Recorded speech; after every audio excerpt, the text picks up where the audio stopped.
ವೀಕ್ಷಕರೇ, ತಾವೀಗ ನೋಡ್ತಾ ಇದ್ದೀರಿ ಪ್ರಸಿದ್ಧವಾದಂಥ ಪುಣ್ಯಕ್ಷೇತ್ರ ಧರ್ಮಸ್ಥಳದ ಮಂಜುನಾಥನ ದೇವಸ್ಥಾನ ಆವರಣದ ಮುಂಭಾಗದಲ್ಲಿದ್ದೀವಿ. ಇದು ಈ ಒಂದು ಕ್ಷೇತ್ರಕ್ಕೆ ಲಕ್ಷಾಂತರ ಭಕ್ತರು ಇಲ್ಲಿಗೆ ಆಗಮಿಸ್ತಾರೆ. ಈ ಭಾಗಕ್ಕೆ ಬಂದಾಗ ಇಲ್ಲಿಯ ಮಂಜುನಾಥನ ದರ್ಶನ ಪಡಿತಾರೆ. ಹಾಗೂ ಇಲ್ಲಿರ್ತಕ್ಕಂಥ ಅಣ್ಣಪ್ಪನ ದರ್ಶನ, ಗೊಮ್ಮಟೇಶ್ವರನ ದರ್ಶನ ಸೇರಿದಂತೆ ಹಲವು ಪುಣ್ಯಕ್ಷೇತ್ರಗಳಿಗೆ ಪ್ರವಾಸಿಗರು ಭೇಟಿ ಮಾಡ್ತಾರೆ. ಈಗ ನಾನು ಧರ್ಮಸ್ಥಳದ ಮಂಜುನಾಥ ದೇವಾಲಯದ ಮುಂಭಾಗದಿಂದ ನಿಮಗೆ ಈ ಒಂದು ಚಿತ್ರಣವನ್ನು ನಾನು ತೋರಿಸ್ತಾ ಇದ್ದೆ.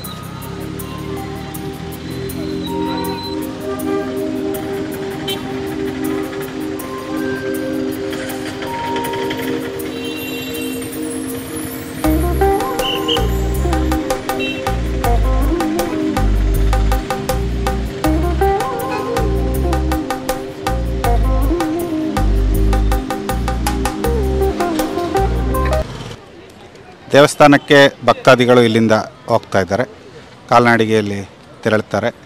ಇಲ್ಲಿಯ ಒಂದು ಚಿತ್ರಣವನ್ನು ಕೂಡ ನಾನೀಗ ತೋರಿಸ್ತಾ ಇರ್ತೀನಿ.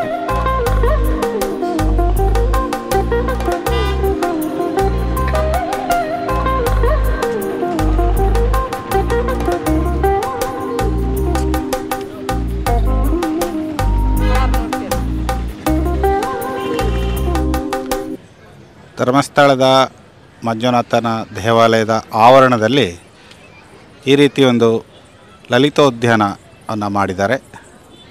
ಇಲ್ಲಿ ಭಕ್ತಾದಿಗಳು ಒಂದಷ್ಟು ವಿಶ್ರಾಂತಿಯನ್ನು ಪಡಿಬೋದು ಮತ್ತು ಇಲ್ಲಿಯ ಒಂದು ಚಿತ್ರಣವನ್ನು ಕೂಡ ಅವರು ನೋಡ್ಬೋದು.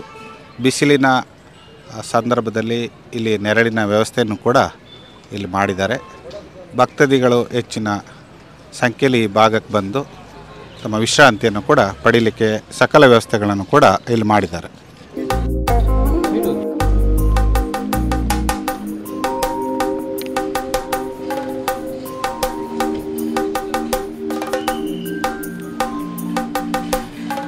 ಹೆಗಡೆಯವರು ಈ ಒಂದು ಭಾಗದಿಂದ ತೆರಳ್ತಾ ಇದ್ದಾರೆ. ಒಳ್ಳೆಯ ಸಂದೇಶಗಳನ್ನು ಈಗ ನಮಗೆ ಕೊಟ್ಟಿದ್ದಾರೆ.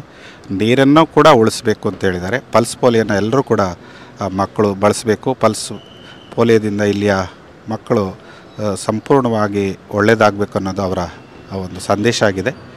ಈಗ ಹೆಗಡೆಯವರು ಇಲ್ಲಿಂದ ಪ್ರಯಾಣನ ಬೆಳೆಸ್ತಾ ಇದ್ದಾರೆ. ತಾವೀಗ ನೋಡ್ತಾ ಇರ್ಬೋದು, ಅವರ ಕಾರಿನಲ್ಲಿ ಪ್ರಯಾಣನ ಬೆಳೆಸ್ತಾ ಇದ್ದಾರೆ.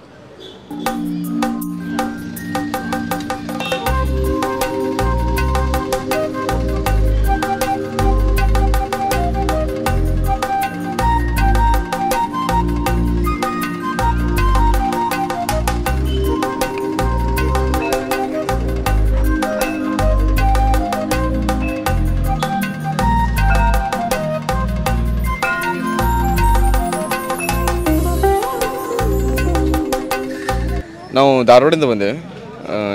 ಹಾಗೇನಿಲ್ಲ, ದರ್ಶನ ಲಘು ಆಯಿತು. ರಶ್ ಹಾಗೇನು ಇದ್ದಿದ್ದಿಲ್ಲ, ನಿಧಾನಾಗಾಯಿತು, ಚಲೋ ಆಯಿತು.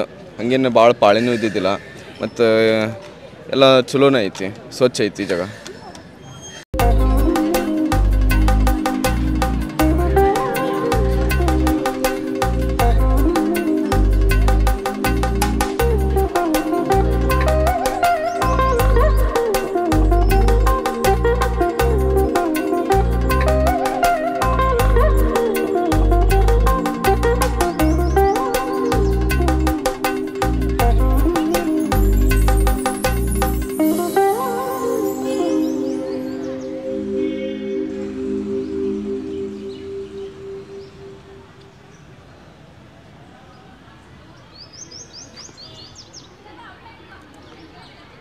ಧರ್ಮಸ್ಥಳ ಮಂಜುನಾಥನ ದೇವಾಲಯದ ಮುಂಭಾಗದಲ್ಲಿ ಈ ರೀತಿಯಾದಂಥ ಒಂದು ಉದ್ಯಾನವನ ಇದೆ. ಇದರೊಳಗಡೆ ಸಾಕಷ್ಟು ಪ್ರಮಾಣದಲ್ಲಿ ಪ್ರತಿಮೆಗಳು ವಿವಿಧ ಸಂದೇಶಗಳನ್ನ ನೀಡ್ತಾ ಇರೋದು ಕೂಡ ತಾವೀಗ ನೋಡ್ತಾ ಇರ್ಬೋದು.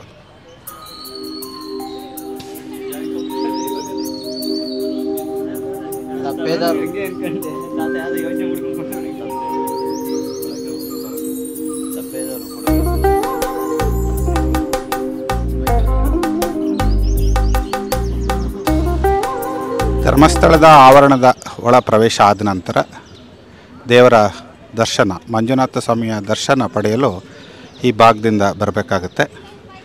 ಇಲ್ಲಿಂದ ಬಂದಾಗ ನಂಬರ್ 2 ದೇವರ ದರ್ಶನಕ್ಕೆ ಅಲ್ಲಿ ಎಂಟ್ರೆನ್ಸ್ ಸಿಗುತ್ತೆ. ತಾವು ನೋಡ್ತಿರ್ಬೋದು, ಕೌಂಟರ್ 2. ಇದರ ಮೂಲಕ ಪ್ರವೇಶ ಮಾಡಿದಾಗ ಇಲ್ಲಿಂದ ನೇರವಾಗಿ ಧರ್ಮಸ್ಥಳ ಮಂಜುನಾಥ ಸ್ವಾಮಿಯ ಸ್ಥಳಕ್ಕೆ ತೆರಳುತ್ತದೆ. ಈ ಭಾಗದಿಂದ ಹೋಗ್ಬೋದಾಗಿದೆ. ಭಕ್ತಾದಿಗಳು ಯಾರೂ ಕೂಡ ಆಗಮಿಸಿದರು ನಂಬರ್ 2 ಕೌಂಟರ್ ಮೂಲಕ ಪ್ರವೇಶನ ಮಾಡಬೇಕು. ನಂತರ ಅಲ್ಲಿ ಧರ್ಮಸ್ಥಳದ ಮಂಜುನಾಥ ಸ್ವಾಮಿಯ ದರ್ಶನವನ್ನು ನಾವು ಕೌಂಟರ್ ನಂಬರ್ 2ರಿಂದ ಪ್ರವೇಶ ಮಾಡಿ ದರ್ಶನವನ್ನು ಪಡಿಬೋದಾಗಿದೆ. ಈ ವರ್ಷ ಮಳೆಯ ಕೊರತೆಯಿಂದಾಗಿ ಎಲ್ಲರೂ ಹಾಹಾಕಾರ ಎದ್ದಿದೆ. ಕೃಷಿಗಂತೂ ಹೇಳಲಾರದ ಸಮಸ್ಯೆ ಉಂಟಾಗಿದೆ. ಅದು ಕೊಡಗಿನಲ್ಲಿ ಮತ್ತು ಇತರ ಕಡೆಗಳಲ್ಲಿ ಅಡಿಕೆ, ಕಾಫಿ ಮುಂತಾದ ಬೆಳೆಗಳಿಗೆ ಭಾಳ ಹಾನಿಯಾಗಿದೆ. ಆದ್ದರಿಂದ ಜಲ ಸಂರಕ್ಷಣೆ ಮಾಡುವಂಥದ್ದು ಭಾಳ ಮುಖ್ಯವಾಗಿ ಈ ವರ್ಷ ಪ್ರತಿಯೊಂದು ಹನಿಯನ್ನು ಕೂಡ ನಾವು ಉಳಿಸಬೇಕಾಗಿದೆ. ನೀರನ್ನು ಯಾರು ಪೋಲು ಮಾಡಬೇಡಿ, ನೀರನ್ನು ಯಾರು ಹಾಳು ಮಾಡಬೇಡಿ. ಕೃಷಿಗಾಗಲಿ, ಕುಡಿಯೋದಕ್ಕಾಗಲಿ, ಮನೆಗಾಗಲಿ ಪ್ರತಿಯೊಂದು ಹನಿಯನ್ನು ಉಳಿಸಿ. ಇವತ್ತು ಒಂದು ಹನಿ ಉಳಿಸಿದರೆ ಅದು ನಾಡ್ದು ಜೂನ್ವರೆಗೆ ಬಂದರೆ ಸಾಕು, ಮತ್ತೆ ಮಳೆಗಾಲ ಬರ್ಬೋದು. ಈ ವರ್ಷ ಒಳ್ಳೆ ಮಳೆ ಬೀಳುತ್ತೆ ಅಂತ ನಮಗೆ ಖಾತ್ರಿ ಇದೆ. ಮಳೆಗಾಲ ಮುಗಿಯುವವರೆಗೆ ಎಲ್ಲರೂ ಸಹಕರಿಸಿ ನೀರನ್ನು ಸಮಾನವಾಗಿ ಜಾಗ್ರತೆಯಿಂದ ಹಂಚಿಕೊಳ್ಳಿ ಅಂತೇಳಿ ನಿಮಗೆ ಕೇಳಿಕೊಳ್ತೇನೆ. ಧರ್ಮಸ್ಥಳಕ್ಕೆ ಆಗಮಿಸಿದ ಭಕ್ತರಿಗೆ ಬೇಕಾದಂಥ ವಸತಿ ಗೃಹಗಳು ಇಲ್ಲಿ ಕಾವೇರಿ ಅಂತೇಳಿ ಆರಂಭ ಆಗುತ್ತೆ. ಇಲ್ಲಿ 26ಕ್ಕೂ ಅಧಿಕ ವಸತಿ ಗೃಹಗಳು ಈ ಧರ್ಮಸ್ಥಳದ ಆವರಣದಲ್ಲಿ ಭಕ್ತಾದಿಗಳಿಗೆ ಉಳ್ಕೊಳ್ಳಿಕ್ಕೆ ಮತ್ತು ದೇವರ ದರ್ಶನನ ಪಡೀಲಿಕ್ಕೆ ವ್ಯವಸ್ಥೆಯನ್ನು ಮಾಡಿದ್ದಾರೆ. ಈಗ ತೋರಿಸ್ತಾ ಇದ್ದೇನೆ, ಕಾವೇರಿ ಇದೆ, ಗಂಗಾ ಇದೆ, ನೇತ್ರಾವತಿ, ಸಾಕಷ್ಟು ವಸತಿ ಗೃಹಗಳು ಇಲ್ಲಿ ವ್ಯವಸ್ಥೆಯನ್ನು ಮಾಡಿದ್ದಾರೆ. ಭಕ್ತಾದಿಗಳು ಕೂಡ ಹೆಚ್ಚಾಗಿ ಇಲ್ಲಿ ಬಂದು ಒಳ್ಳೆಯ ರೀತಿಯಲ್ಲಿ ಉಳ್ಕೊಂಡು ದೇವರ ದರ್ಶನವನ್ನು ಕೂಡ ಪಡೆದು ತೆರಳ್ತಾ ಇದ್ದಾರೆ.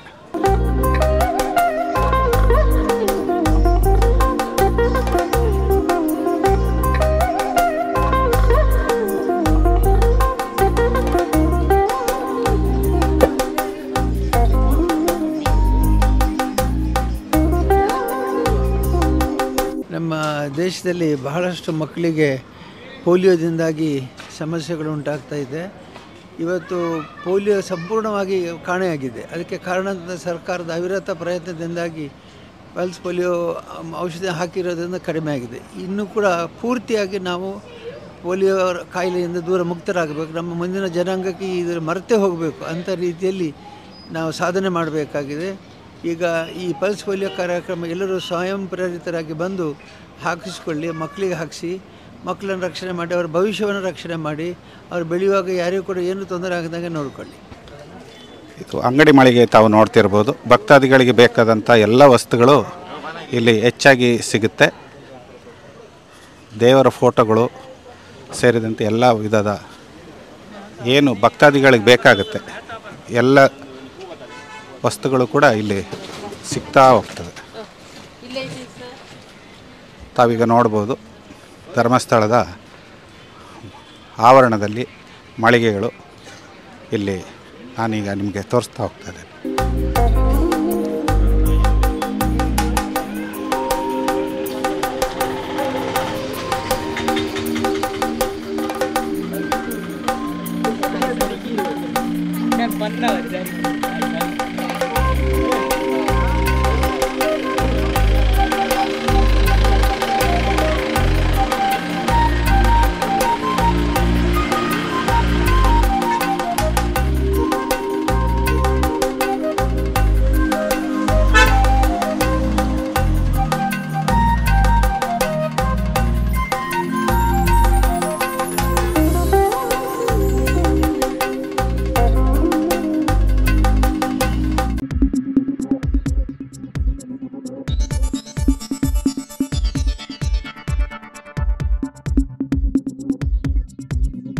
ನಾನು ನಿಮ್ಮ ಜಗದೀಶ್, ಕೊಡಗು ಧ್ವನಿ ಡಿಜಿಟಲ್ ಮೀಡಿಯಾದಿಂದ.